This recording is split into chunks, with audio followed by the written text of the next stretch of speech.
Live. All right, everybody. Welcome back to another Real Ideal Gear live broadcast. I have to apologize to my audience for the last live broadcast because, Jim, it had an echo in there that I had no idea that was going on my end. I couldn't hear it.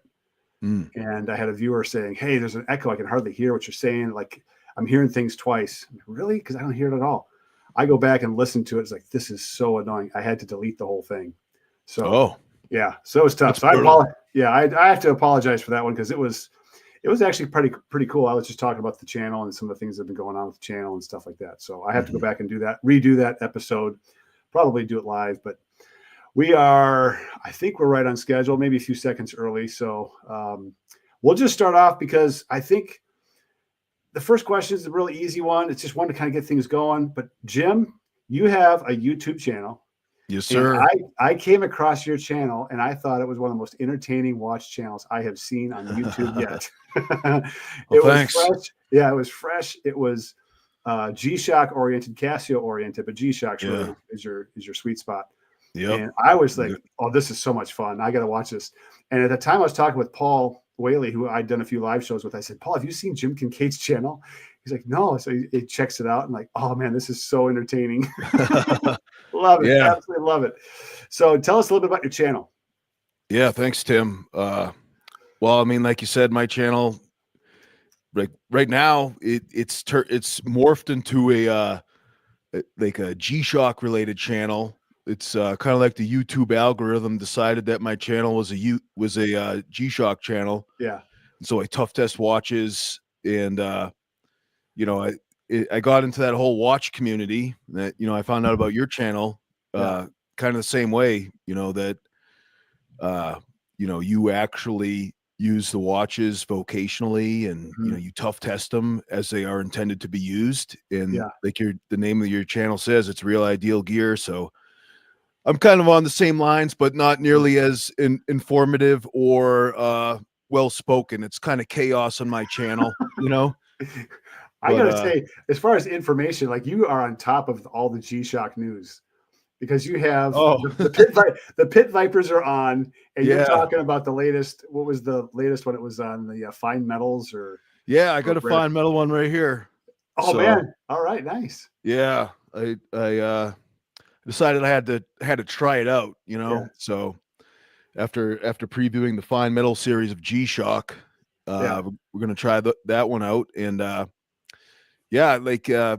I just stay on top of news and I try to like tough test it because I think that try to provide value for the viewer that I think a lot of guys, they kind of do research on certain subjects, and it's not just watches, but it's also like cameras and, pickup truck accessories that guys can kind of like some of us, like we fixate on certain research topics and kind of do like a deep dive into all the nuances. And so I started making videos about, like, I just bought a G-Shock watch and I made a video about it and it caught on. And then another G-Shock watch came out and I bought it right away. And I was kind of the first one to make a video about it. And that one got, tens of thousands of views. And it kind of gave momentum to my channel. So I just kept on making G-Shock watch reviews. And I decided that it wouldn't be good to switch back to anything else. It's like my channel's kind of locked in on that subject. So I just go with it because, I really like G-Shock. I love everyday carry stuff. And I just love making videos. So it keeps the channel going and it's a lot of fun. I enjoy the subject. And also, it's like the watch community. Meeting you and Paul and other guys in the comments, it's like it sounds corny, but it's an actual community, It is. Yeah, it totally is. Yeah. And it's like, it kind of reminds me of, like sports talk radio. It used to be a way to kind of get away from all the aggravating stuff in life. Yeah. Talk about sports. And unfortunately, sports isn't like that anymore. It's like, it's just as annoying as other things in life, Yeah. But it's like watches is like that thing. You kind of go back and forth about watch related subjects with other guys and just, it's a lot of camaraderie and a lot of fun, And it's like there's a few guys out there that, and I'm not pointing out to any specific guys, but when there's comments about, why not go get the original, or why not get this watch, or what about this watch? There's kind of a snobby, but it's so rare. You don't hear Yeah. that hardly at all. And it's something that I really appreciate, because I'm on Watch Crunch. I'm on I used to do a lot of Facebook posts. I don't do that anymore, but just the support, or I don't know, it's just a positive feedback that you get from guys, generally guys that wear watches. And there are some women out there that wear watches. My wife and I did a watch video, man, was it a year ago? And got a lot of feedback from guys, but also it's like some women like, you know what, we need to see some of this too, because there's not a lot of female reviews or female comments on watches. And so Melissa did a few of those comments on the watch, and it was, I think it was really fun. So, Right. But again, going back to the watch channel, it like you have the Pit Viper. I love what you have right now. The mode you're in right now is a lot of fun. Yeah, you just get your Pit Vipers on if you got them. I don't know. I had them a minute ago, but yeah. But I look forward to it. Yeah, and then you got your shorts come out. The one that you did, the video short with the guy who had the whole case of Casios, and there's this build up, and like, yeah, that's all it was. Like, man, this is so Jim. I got to know you over the months here. It's been awesome. So one of the things that caught my attention, and this is what really, I think, prompted me to communicate with you, was you end your watch videos with a Bible verse. And you want to share a little bit of the story, the backstory about maybe that, or just a little bit about that whole setup for your videos, because every video ends with a particular verse. Yeah, it's I actually can't remember what passage it's in, but it's in the Gospel of John. I think it's chapter 6, verse 14. But Jesus says, "I am the way, the truth, and the life. No man comes to the Father except through me." And I thought, of all the verses in the Bible, I think that's the one that I want most to get out to everybody, because like the word truth too, that just sticks out to me, that that I want guys to know that, like it's like there's so many lies in our culture, Mm-hmm. the lies are so prevalent. Everybody's lying to each other. There's so much deception that I like just saying Jesus is the truth is just a message that I want to share. And I'm a Christian. I believe in Jesus. I believe he's God. And so there's so much that I want to say about it. And my channel right now, like I said, is a watch channel. I'm not going to suddenly switch to, a religious channel, but I just love Jesus so much. And I want to get that message out, that it's like the least I could do to share that verse and tell guys that Jesus is the way, the truth, and the life. And and I'm hoping there'll be like a little seed that will be planted in guys' heads, and God will water it and cause it to grow, that if they don't know already about Jesus, that they can find out, and like I said, it's like, there's so much more I could say, but well, we're going to get into that. Yeah. All the things that you should say. So the Bible verse, it's a representation of who you are. It's a seed, but it's also a slice of what's going through your mind, as far as what I can tell from what you're saying right now. And I know you a little bit better than that too. So, but share a little bit, if you would, about your faith story. Jim Kinkade, as a young, obedient, church-going lad, always doing the right things. About that. Oh boy, yeah. To the guy who's married, has a family, and is a trucker, and just living life for God, and go ahead, share that. Like, what's your story around God within the next 20 minutes? Don't go longer than 20 minutes. Yeah, I know. Well, I mean, when I was a young man, at some point, I decided that I loved, evil. I loved being a troublemaker, and like my parents and everybody, they tried to raise me the right way, and I'm very thankful for the upbringing I had. But I mean, there's like, like a rebellious spirit, and and my friends and I would cause a lot of trouble. And this was back in the early 90s, and so it's all about like heavy metal music and Playboy magazine and stuff like that. And like at one point, like, well, see it, like my parents brought me to church. I was raised in the church, but something that they say that like people talk about holding your faith at arm's length, and Mhm. I guess that's kind of how I was. Like I knew a lot about the Bible and about God and everything, but it was something that I guess I was kind of pushing away. Unless I needed God for something, then I'd be praying, asking God for something. But besides that, I was out there trying to enjoy sin.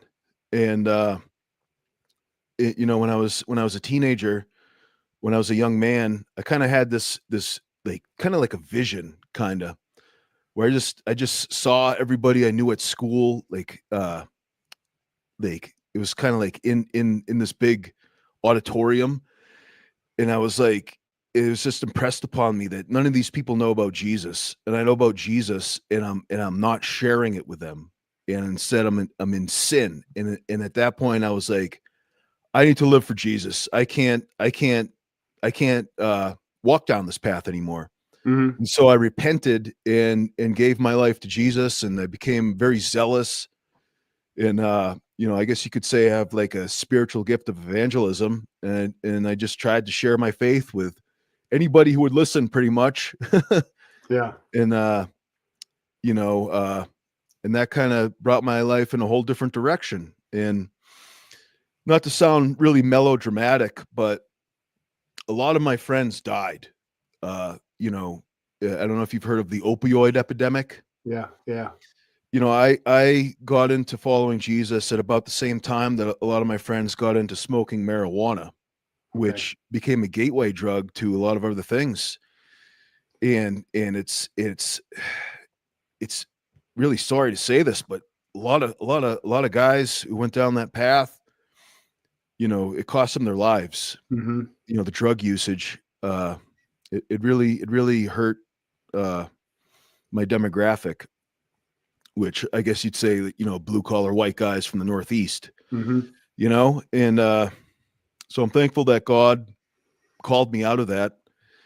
And I have an incredible burden to share the Christian faith with other guys, and send them on a different path. Hopefully God will take them on a different path. Mhm. And so that's kind of my passion in life. Did you ever have a moment? Um, well, you kind of talked about maybe expanding on this idea a little bit. Sometimes you hear when it comes to the conversion moment or leading up to that conversion moment, there's this almost paralyzing, like I can't do this, or I can't do this by myself, or I need help, or um, this lifestyle has to end. Like you kind of get to the end of your rope, and Yeah. people sometimes talk about like you find yourself getting to the end of the rope, and then you find God. It's almost like you can't you can't look down any further. You eventually have to look up, and there's God's been there the whole time, kind of thing. Did you have any Yeah. experience like that with your conversion or with your faith story with Like a God? Like, rock bottom. yeah, did you have a rock bottom moment, or was there a few things that led up to this that? No, I don't. I never got to rock bottom. Thank God. I think that my parents and other people at my church are praying for me, and God, maybe it was a miracle. God decided that I wasn't going to get to rock bottom. Mhm. That like just kind of saw that I would eventually get there. And it was kind of like this powerful conviction that I was called to more than a life of sin. Yeah. And so my parents didn't give up on disciplining me and trying to bring me in the right direction. So I'm thankful for that. And I think that other people praying for me, and God answered. Right. But Right. yeah, I never got to rock bottom. And that is a tool that God uses with some people, but I think that I just felt the weight of conviction, and that was enough for me, you know. Yeah.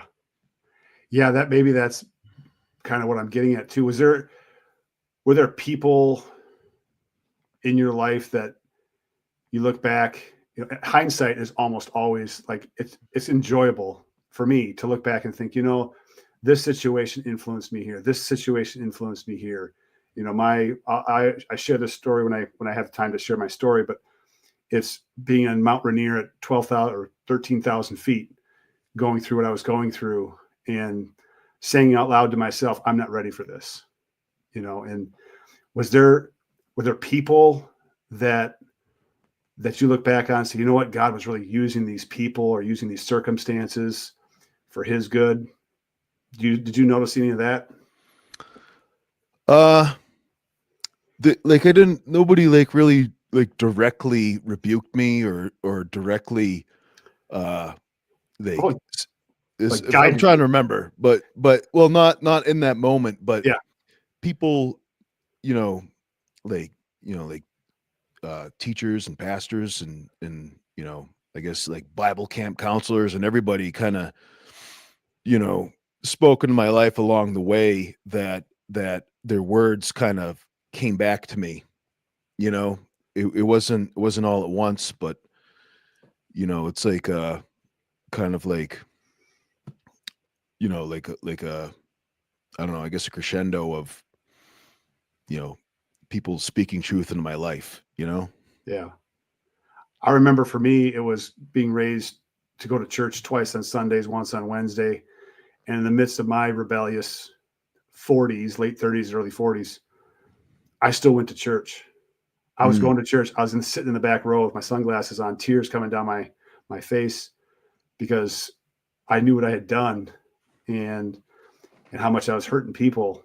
But I still showed up to church. It was like, I thank God for my mom and dad bringing me to church all those years, yeah, so that when that moment hit, I'm sitting in church.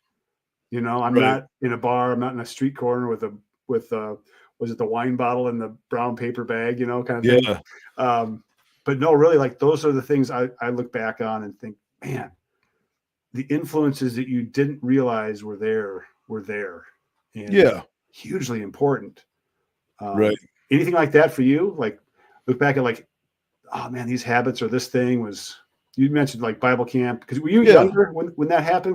How old were you again? Was it junior high? yeah. I guess I was about 14. So I mean, like, yeah, my mom brought me to Sunday school and went to Bible camp and stuff. So I was brought up in church. But like I said, it was like a faith I knew up here, but at some point I had to decide that it was going to be in my heart and part of my being. And so, it's like I said earlier about planting seeds. I guess enough people had planted seeds in me that at one moment they actually sprouted, you Right, know, right, didn't happen right away. And that's why I try and just plant seeds, uh, just scatter them abroad and hopefully they'll land in someone's heart. right.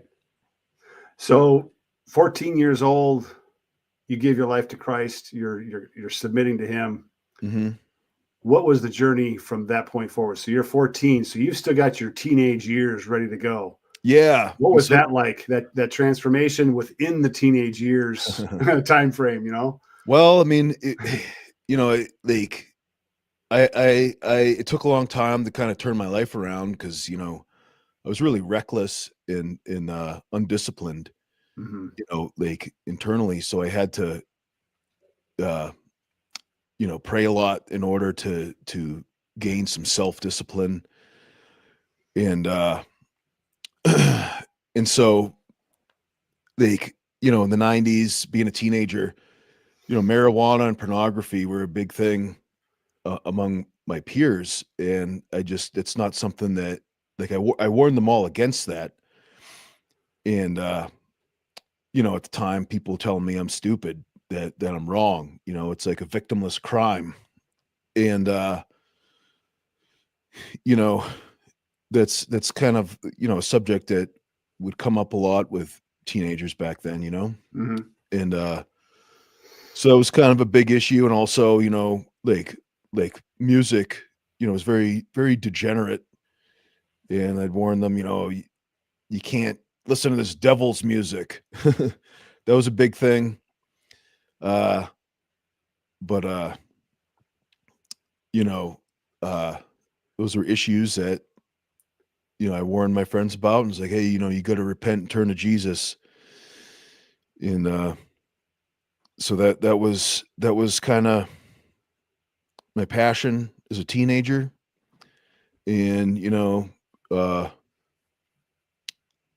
and so if, some guys were still my friends, and others didn't want anything to do with me, but that's kind of what Jesus said would happen if you follow him. So So what was that like? Because so now you're describing a teenager going through this prioritizing of things that doesn't align with most teenagers or a significant number of teenagers in the 90s.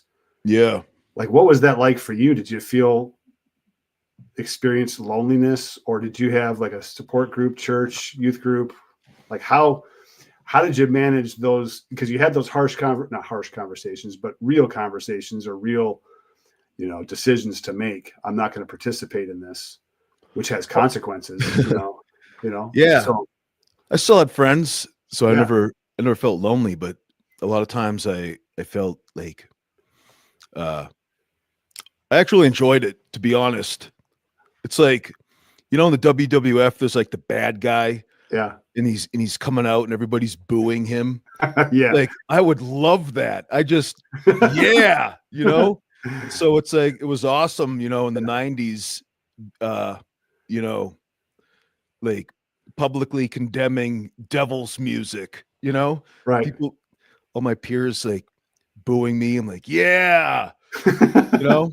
So I don't know. I kind of enjoyed it in a sick way. Maybe, maybe it's like not something I should admit publicly, but I had a lot of fun, and, I enjoy that. But, like, when you follow Jesus, there's like, you're supposed to love one another and be, kind and compassionate to one another. So it was a process, but I had to learn to not be a jerk about delivering hard hitting messages about the faith, Yeah. and yeah, I did it the wrong way for a long time, but by being like way too brash. But then, in my 20s, I went the wrong way, like the other way, and was like too tolerant. Like, I tried in my 20s, I tried too hard to kind of build rapport, Hmm. and Hmm. I didn't like that. Looking back, I would rather edge on towards being bold and brash than being like, you know, wishy-washy, you Hmm. know? And so it took some time to kind of adjust how to deliver a powerful message, which is, about Jesus dying for your sins and rising from the dead. And it's difficult to tell people, that about sin, because, in our culture, it's supposed to be, anything goes. Hmm. It's not a welcome message to say that something is sinful according to the Bible, that's commonly accepted. But as Christians, we have to deliver that message, and we can't ever forget that, like, there's a benefit to obeying God, you know, that sin has negative consequences. And so, Hmm. people who heed what we have to say will realize that, wow, Jim was right, you know, Hmm.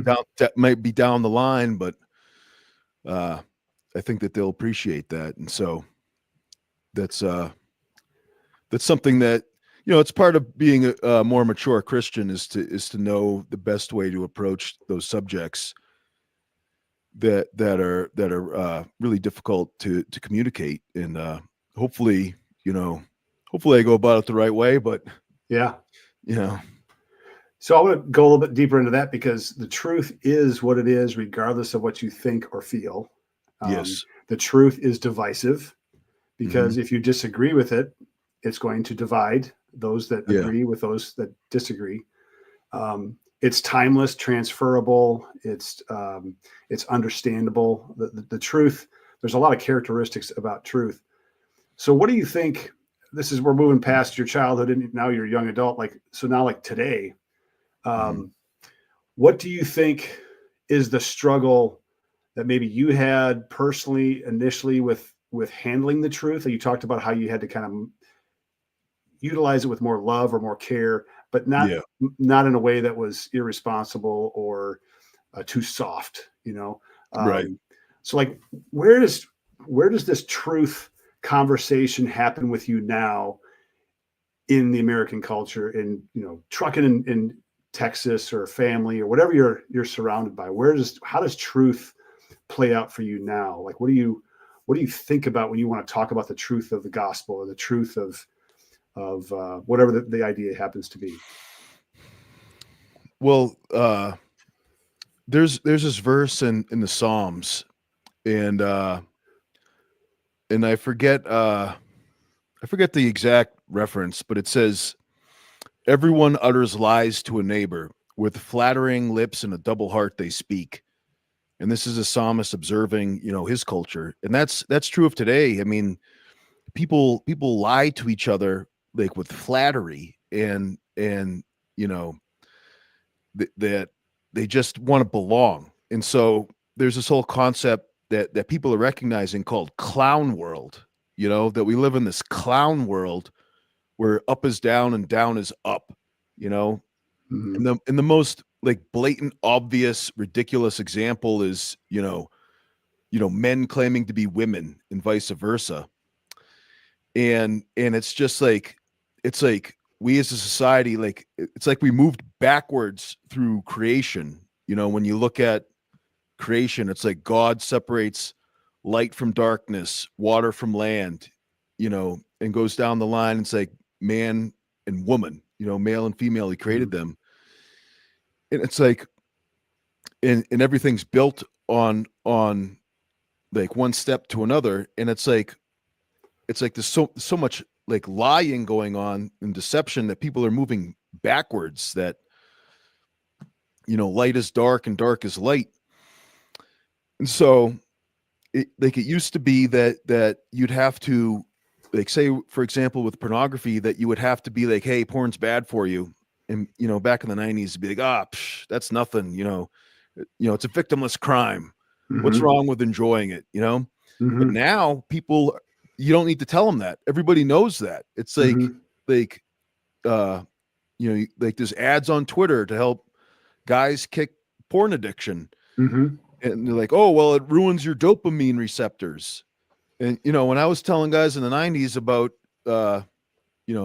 not watching porn, I did never brought up dopamine receptors. Mm-hmm. It was about just obeying God.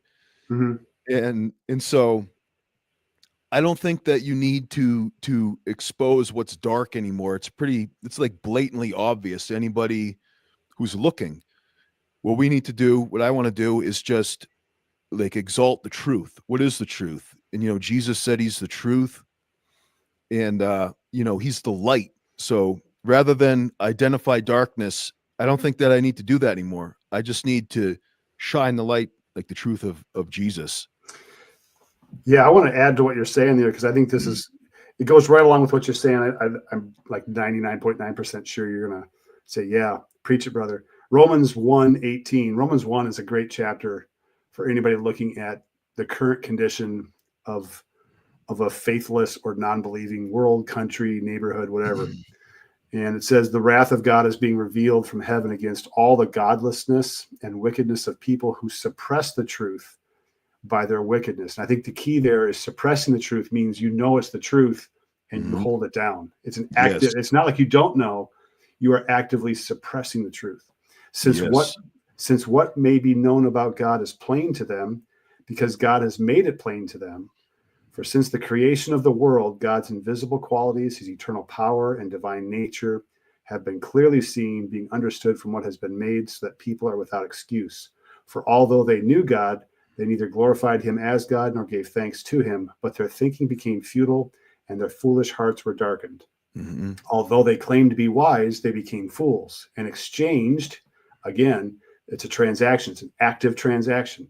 They exchanged the glory of the immortal God for images made to look like a mortal human being and birds and animals and reptiles. Therefore, God gave them over to their sinful desires of their heart, to sexual impurity, for the degrading of their bodies with one another. They exchanged the truth about God for a lie and worshiped and served created things rather than the Creator. Wow, that's hard hitting right there. Yeah, That's straight out of the Bible. Yeah, but like how, when I read that, I think when people hear this, it speaks into their heart, like, and they may not say it out loud, but it's like, yeah, that's kind of what's going on in this world, isn't it? Mm-hmm. You know, like we're exchanging the truth for a lie. Yeah. You know, and some of the stuff that we see politically or socially, it's like 20 years ago, we would never have thought of this, but for some reason, because we have the freedom to do it, we just go do it. Yep. You know, that's the justification, because I have the independent will to do these things, then I can go do this. And it's just like, right. When you listen to that, it's like there's a part of this where we're actively exchanging, we're suppressing. Right. It's humbling. At the same time, it's like God knew about this. God understood it to the point where he had a plan. And this is part of what our faith is, that from the very beginning, he knew how we were going to behave. And that was the whole plan of salvation right there. So this is not a surprise to God at all. At all. No, I mean, it's just the natural consequence. You start, as a society, you start exalting lies and suppressing truth. Like, you're going to believe absolute nonsense. Yeah. And that's what you see in clown world. We live in clown world, you know? And it's just like, it's just outrageous. And it's frustrating because, like, the way that, you know, we communicate nowadays is online, you know, on platforms like this and others. But those platforms suppress the truth too. And you know, you can get in trouble, you know, calling out the darkness. And that's kind of the trouble that I got into the past few years as clown world has like gotten, you know, more and more intense. And and so it hasn't dissuaded me from you know, sharing the gospel, but it's gotten me to share it in person more. Yeah. You know, and I think that with all of us interacting online, we've abandoned talking face to face. And the Hence unintended, what we're doing right now. yeah, You I know, know. we're doing it right now. Yeah. Right. But the unintended consequence of all the censorship is that, you know, this burning desire I have to say, to talk about things, has just happened in real life, where I think it's most effective. And so I'll do what I can on YouTube to get the word out, and that's part of the reason why I share that, just that one little Bible verse at the end of my videos. I just want to get something out, even if it's just a little bit, just a little mustard seed. Just, I want to get it out there. And then, you know, there's a whole lot of other stuff I can say, and you know, I will when it's appropriate, but it's very difficult to do on certain platforms, let's just say. Yeah. Well, and you know, getting the seed out there is our job. Growing it is God's. Yeah. You know, our job is not to grow it. That God will do that. I want to throw something out here, because I think I'm curious to see how you respond to this, because I think you and I have similar personalities, because I struggled with this. I'm not saying that you struggle with it, but I'm saying I struggle with this, where I had spent so much time learning about the ins and outs of my faith, of other faiths, all kinds of different things, where I would kind of enjoy debating with people on things. Yeah. Too much. Even to the point where it affected my marriage, tremendously affected my marriage in a negative way. And I came across this recently, and I think this is the part that has really opened my eyes in the last week. And I want to get your impression or your take on this. It's 1 Corinthians 13. It's the love chapter Okay. in the Bible. But I'm going to read 2 verses. And it's before you get to the familiar love verses, which is love is patient, love is kind, all that. That's verse 4. This is verses 2 and 3.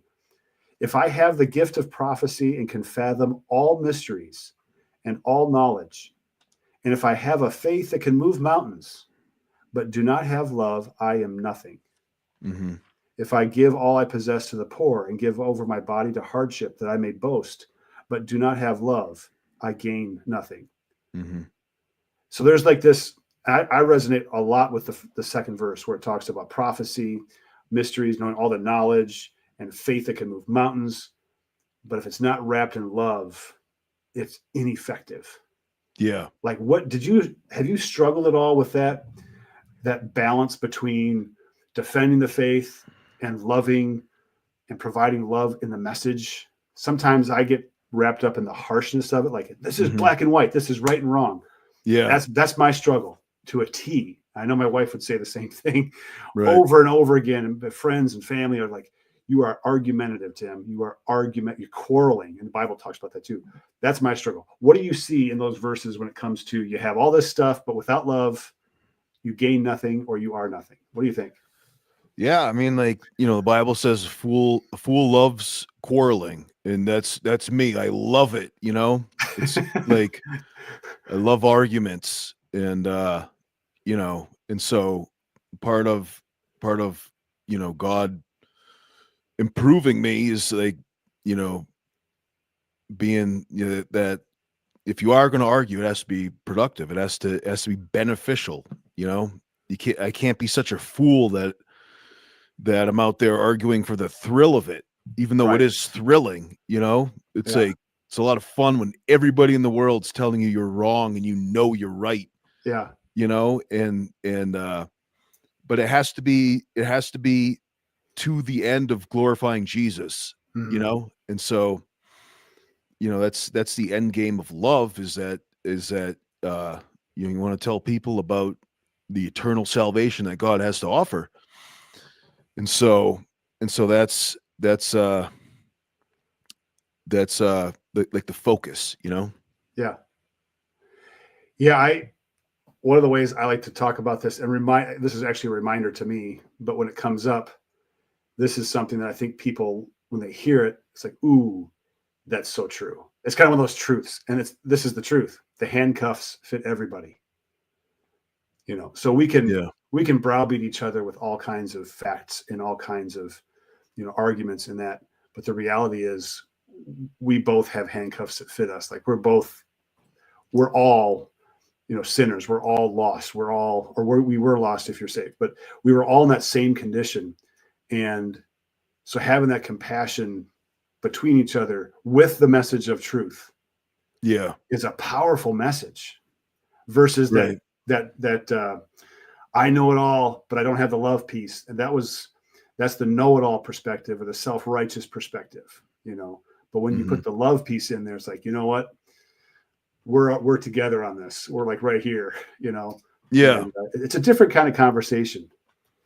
Right. So, yeah.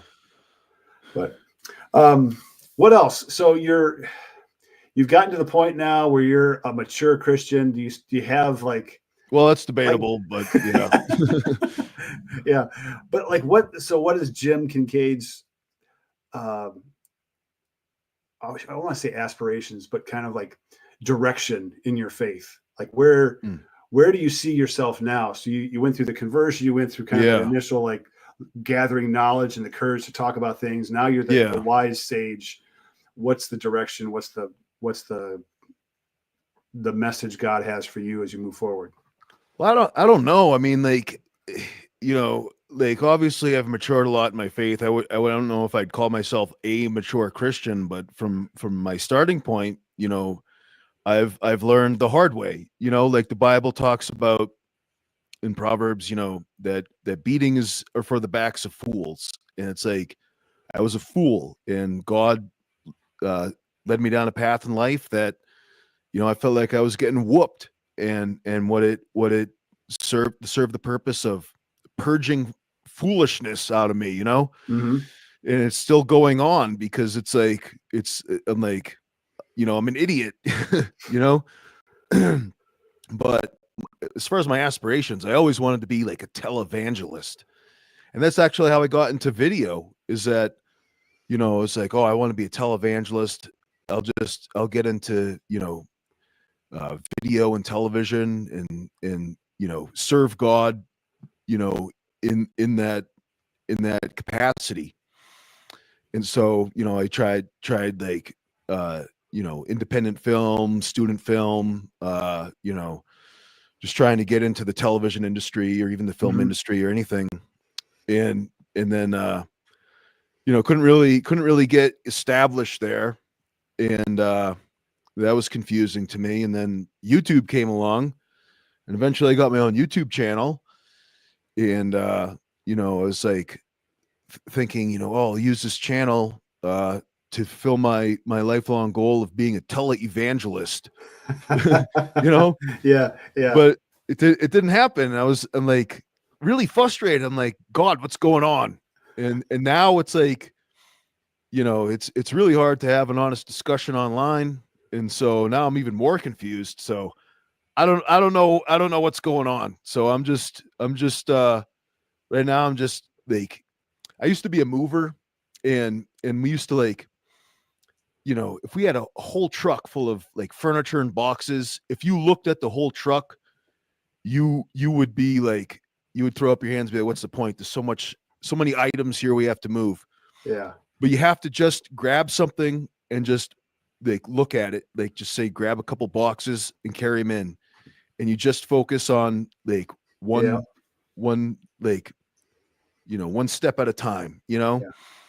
And that's where I am. I'm just I've kind of been burnt trying to, you know, like trying to have a big picture view of my life. It's just, all I know for sure is that, you know, as a dad, I have to shepherd my kids in the faith and bring Mm-hmm. them up to love the Lord and to know about the Bible and about Jesus.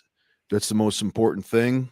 And so that's number one priority. And then, you know, and I want to be an encouragement to other people, you know, in real life, and be upfront about my faith with other people, you know, at work and just people I meet. And then hopefully, you know, I can make more inroads with video, preaching the word, if that's God's will. But, you know, if it's not, I just gotta, you know, concentrate on what's right in front of me, you know. Is there anything that you, looking back on in history or recently, that you think is a really effective habit to get into, whether you're a believer or not believer, when it comes to um, understanding who God is, understanding who we are, understanding faith? Like what has been the most transform? Holy Spirit aside, okay, Holy Mm-hmm. Spirit is hugely transformative. Yeah. What else has been really transformative for you as far as like daily habits or things that you do? Um, Well, I think that like the two things for me is that, like, you know, about, like, we know about God through scripture, you know, you get the Bible, and then you also know a little bit about God just through the nature of reality, you know, from just life, you know, because life has God's fingerprints in it, because God, you know, God made the earth, and he made the heavens, he made everything. And so, like, you just have to be brutally honest about assessing whether ideas that you have in your head match reality or not, you know. uh and then the other thing is that you have to compare what you believe to scripture, because scripture is God's revelation, you know, in the Bible. So when you have to read the Bible and see exactly what it's saying, you have to read it yourself. And so I think brutal honesty is a good mindset to have. It's very productive. And then the other thing is just reading the Bible yourself. You know, a lot of young guys nowadays, they're interested in Jesus, they're interested in the Christian faith, but they do all of these internet searches, and I call them browser tab Christians. because they understand about Jesus and they kind of believe in him, because like their web browser on their computer has like, 20 tabs open about Yeah. all this like research they've done on Wikipedia and all these other sites about Yeah. Jesus. And it's like, go and buy a Bible and read it. Go and find another Christian who believes in Jesus and ask him. Like the faith is meant to be face to face. And so Right. you find out for yourself, Yeah. Don't be a browser tab Christian. You gotta grow out of that. That is so true. Some of the conversations I have with non-believers and even believers, it is it's amazing. I'll bring something up, like I'll read the Bible verse. It's like verbatim from the Bible, okay, regardless of the version, but it's from the Bible. And the response is, well, I just don't believe that. And okay, so some things, there's multiple layers to it. I get all that, but there's other things when God says clearly this is what this is. Yeah, Like, I don't believe that. And I'm like, and they're like, and part of it is they don't believe because of my perspective or to what I'm saying, or it's all thrown back on me. Like, you're saying this, Tim. It's like, no, I read the Bible, Yeah. And so I tell folks like exactly what you're saying, Jim, and that is, you go read it for yourself and read a bunch of different passages. Don't just stick to one verse. Read the verses around it. Go find other verses that also talk about, because the Bible is so interlaced with its internal reliability is so incredibly high. It's off the charts. So anybody out there who's done any research training, you understand what internal reliability is. That's how things inside the Bible confirm each other. And there's a image out there, and I saw Jordan Peterson talk about this, but it's been out there for a while. Just Google it. It's the internal reliability of the Bible. It has all of these arcs that go from Old Testament to New Testament, or New Testament, New Testament, but it's these connective verses that reinforce each other. And it's like a rainbow of things. And so my point is this, is right along with what you're saying. Pick up the Bible, open it up, and spend time with the original document, the Bible. Yeah.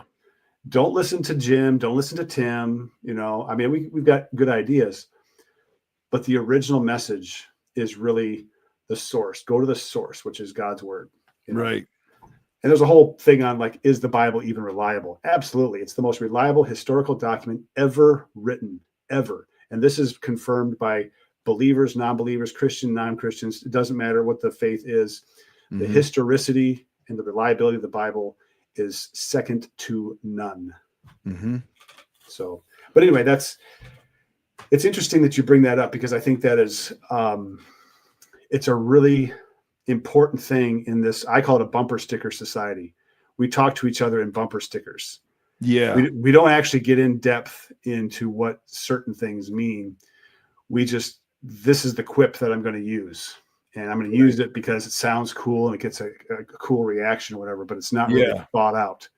And when you start asking a couple of questions, it just falls apart, like bread and water. It's like, what's that? It's nothing, So I think just going back and spending some time on that. So, all right, Jim, we're going to wrap this up. Any last thoughts of just your walk with God? Any last messages you want to have for those who might be seeking God, who are challenged by what God says or challenged by what we've said? Any last thoughts you want to throw out there before we hit the stop button? But before I say do that, I just want to say that Low Left is in the comments, and Fireman Fratch looks like he checked in. I just want to say hi to those guys. Yeah. And I would say, if you have questions about Jesus, pray about it, right? God can hear your prayers. And oh no, Turd Ferguson is here. All right. Yeah, he made it. Oh man. Well, he said Christ is king, so that's good. Yeah. Low left is still listening in, so it's good to see him in there. What's going on, Low Left? God hears your prayers, right? So if you got questions, Jesus said seek and you shall find. So, you know, a lot of guys nowadays, they see the clown world and they want to know the truth, and the truth is Jesus. Okay, Jesus is a man, right? He's God and man, which is a deeply mysterious thing, I know, but he can hear when you pray. So do not put off the search for God, right?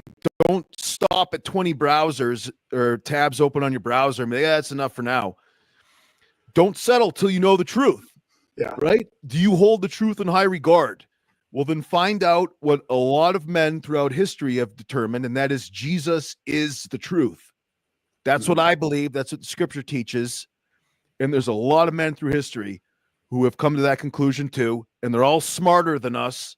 We're not super geniuses here. Like, I have a high IQ. It's a high double-digit IQ, all right?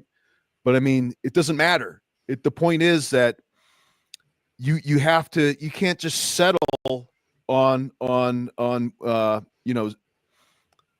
half truth, or you cannot settle on a lie. Find the truth. And I believe that the truth is Jesus. And that's why I end my video with that verse that I do. Mm-hmm. I want to add one thing to what you're talking about. This is my education background. Professionally, I was an educator for 24 years. And something that occurred to me later on, it was kind of a culminating thought, was that the whole role of learning, forget public schools for a minute, the whole role of learning is to understand the truth. Yeah. Like, that's what we're dying to get. It's not the opinions that matter so much. Like, when you find a nugget of truth, how important is that in your life? It's hugely important. Hugely important. So you're talking about the whole search for truth, the whole, like, don't quit, pray about it, look in the Bible, ask people, ask a variety of people. Here's the other thing I want to mention too. The truth never loses.